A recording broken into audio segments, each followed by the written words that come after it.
একটা রমজান মাসে একজন মানুষ চাইলে তার আগের বছরের সমস্ত গুনাহ, সমস্ত পাপ, সমস্ত অপরাধ এই সবগুলোকে ভ্যানিশ করে দিতে পারে এবং আগামী এক বছরের জন্য সে নিজেকে নিষ্পাপ করে ফেলতে পারে। একটা রমাদান একজন মুসলমানের গোটা জীবনকে সফল করার জন্য যথেষ্ট ইনশাআল্লাহ।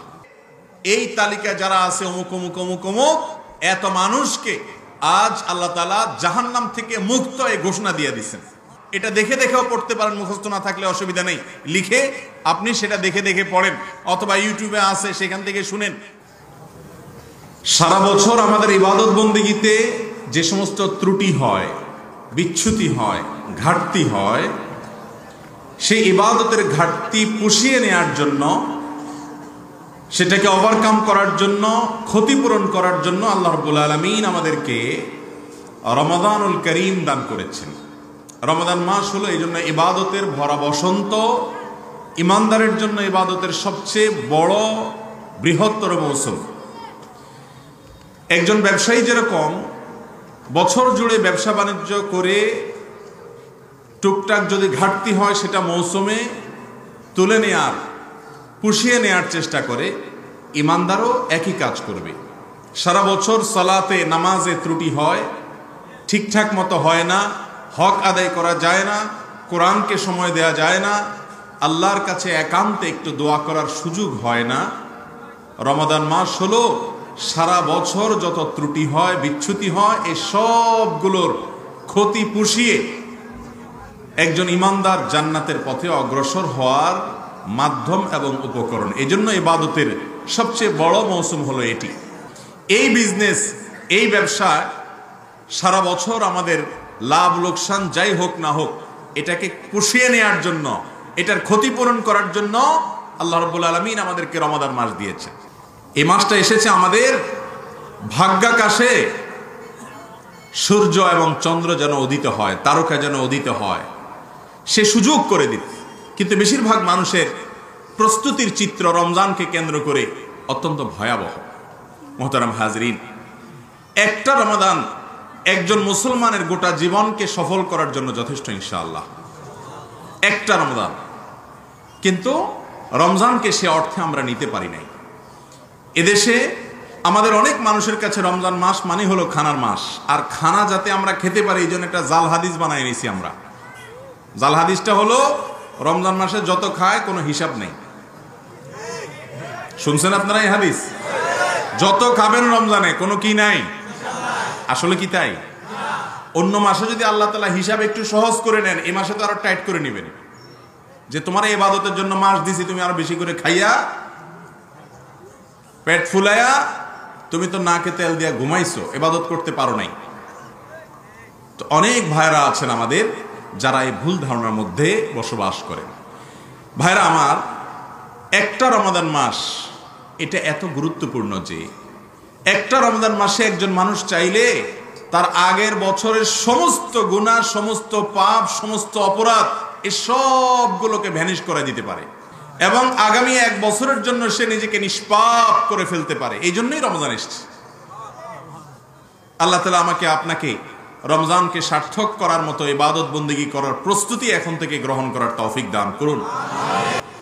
রমজানের প্রস্তুতির অংশ হিসেবে রমজান মাসের যে ফজিলত, যে মর্যাদার কথা কোরআনে বর্ণিত হয়েছে, হাদিসে বর্ণিত হয়েছে, আমি প্রায় সময় বলি ইসলামের যত আমলের কথা, যত ইবাদতের কথা বলা হয়েছে, সালাত ছাড়া অন্য কোনো আমলের এত ফজিলত, এত মর্যাদা, এত বেশি গুরুত্ব বর্ণনা করা হয়েছে সিয়ামের ব্যাপারে, রোজার ব্যাপারে, যে রোজার চাইতে অন্য কোনো আমলের এত ফজিলত নিয়ে এত হাদিস নবী করিম সাল্লাল্লাহু আলাইহি ওয়াসাল্লাম বলেন নাই। এত বিপুল পরিমাণ ফজিলত বলা হয়েছে। আর এই জন্য রোজা সম্পর্কে নবী করিম সাল্লাল্লাহু আলাইহি ওয়াসাল্লাম বলেছেন যে হাদিসে কুদসিতে আল্লাহ বলেছেন, আস-সাওমু লি ওয়া আনা আজজি বি, রোজাটা বান্দা শুধু আমার জন্য করে। অন্যগুলোতে ভেজাল হতে পারে, রোজাতে ভেজাল হওয়ার সম্ভাবনা নাই, কারণ মানুষের সামনেও পানাহার করে না, মানুষের লোকচক্ষুর পেছনেও পানাহার করে না, সব সময় সে পানাহার বর্জন করে। তার মানে এটা আল্লাহর জন্য, অন্য কারোর জন্য না। অন্য কারোর জন্য হলে তো একাকে গিয়ে খাইতো চুপে চাপে, সেটা তো খায় না।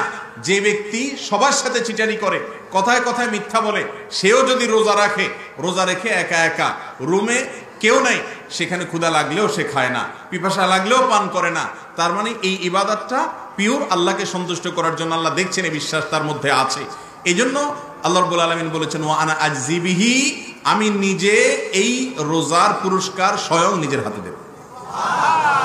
ভাইরা আমার, রমজান মাস আসার আগে রমজান মাসের কি ফজিলত, রোজার কি ফজিলত, রমজান মাসের প্রতিটা আমলের কি ফজিলত, কি মর্যাদা আছে, কি উপকারিতা আছে, এগুলো সম্পর্কে এখন থেকে জানতে হবে। এটা হলো রমজানের প্রস্তুতি। যত বেশি জানবেন তত বেশি ওই ফজিলতগুলো আহরণ করার জন্য আগ্রহ তৈরি হবে নিজের ভেতরে। প্রয়োজনে সিয়াম এবং রমাদানের ফজিলতগুলোকে তালিকা করে লিখে আপনার বাসা বাড়িতে, আপনার অফিস আদালতে আপনি সেটাকে ঝুলিয়ে রাখেন, এবং এর মধ্য দিয়ে আপনার মধ্যে ওই যে রমাদান আসছে সেই রমাদানে আমল করার, নেকামল করার, ভালো কাজ করার আগ্রহ আপনার মধ্যে জাগ্রত হবে, তৈরি হবে ইনশাআল্লাহ। তাহলে রমজান আসছে, এই রমজানকে যদি সার্থক করতে চান, আপনার বিগত জীবনের সকল রমাদানের চাইতে এই রমাদানটা ভিন্ন হোক, এটা চান কি চান না? যদি চান যে একটা রমাদানে আমি এত বেশি কামাইতে চাই, উপার্জন করতে চাই আল্লাহর কাছ থেকে, যে আমার গোটা জীবনের জন্য যথেষ্ট হয়ে যাবে, চান কি চান না? তাহলে এই প্রস্তুতিগুলো নিতে হবে। যত বেশি জানবেন তত আগ্রহ তৈরি হবে। এখন থেকে জানতে হবে, রমজান আসার পরে জানলে হবে না। অনেকে রমজানের ফজিলত রমজান আসলে শুনে। আমি বলি, মসজিদের ইমাম সাহেবরা, খতিব সাহেবরা রমজান আসলে তখন রমজানের ফজিলত বলেন, ফজিলত শুনতে শুনতে প্রস্তুতি নিতে নিতেই 10 দিন চলে যায়, আর বাকি 10 দিন করব করে চলে যায়। শেষের 10 দিন তো ঈদের প্রস্তুতিতে চলে যায়, আমল আর করা হয় না। এই জন্য এখন থেকে মসজিদগুলোতে রমজানের ফজিলত, রোজার ফজিলত, রমজান মাসের মর্যাদার কথা আলোচনা হতে হবে, যাতে করে মানসিকভাবে প্রস্তুতি হয়, আগ্রহ তৈরি হয়, রমজান এলে যেন আমরা সোজা বিসমিল্লাহ করে আমলের ভিতরে প্রবেশ করতে পারি। এই জন্য আগে থেকে রমজানের প্রস্তুতির অংশ হিসাবে রমজান রোজার ফজিলত মর্যাদা জানবো ইনশাআল্লাহ।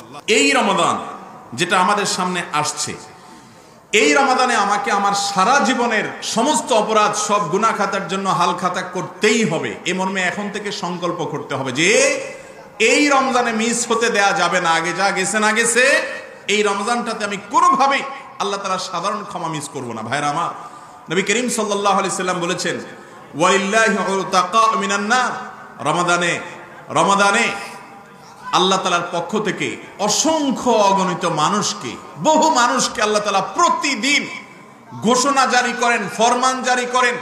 আল্লাহ রাব্বুল আলামিনের পক্ষ থেকে ঘোষণা আসে যে এই তালিকা যারা আছে অমুক অমুক অমুক অমুক এত মানুষকে আজ আল্লাহ তাআলা জাহান্নাম থেকে মুক্ত, এই ঘোষণা দিয়ে দিয়েছেন। ওয়াযালিকা কুল্লা লাইলা, প্রতি রাতে এরকম অনেক মানুষকে আল্লাহ তাআলা ক্ষমার ঘোষণা করেন রমাদান মাসগুলোতে। ভাইরা আমার, এই ক্ষমাটা আল্লাহ তাআলা যাদেরকে করেন তাদের মধ্যে যদি আপনার আমার নামটা না থাকে, তাহলে আমরা কত বড় হতভাগা। এই সম্পর্কে নবী করিম সাল্লাল্লাহু আলাইহি সাল্লামের কাছে আপনারা একটা বিখ্যাত হাদিস শুনেছেন। একবার জিবরিল আসছেন, ফেরেশতা জিবরিল এসে নবী করিম সাল্লাল্লাহু আলাইহি সাল্লাম মিম্বরের প্রথম ধাপে পা রেখেছেন। জিবরিল তাকে কি যেন বলেছেন, উপস্থিত লোকেরা তো আর শুনে নাই। নবী করিম সাল্লাল্লাহু আলাইহি সাল্লাম বলেছেন আমিন। আবার দ্বিতীয় সিঁড়িতে তিনি পা রেখেছেন, জিবরিল যেন কি বলেছেন, নবী করিম সাল্লাল্লাহু আলাইহি সাল্লাম আবার বলেছেন আমিন। এভাবে 3 বার আমিন বলেছেন।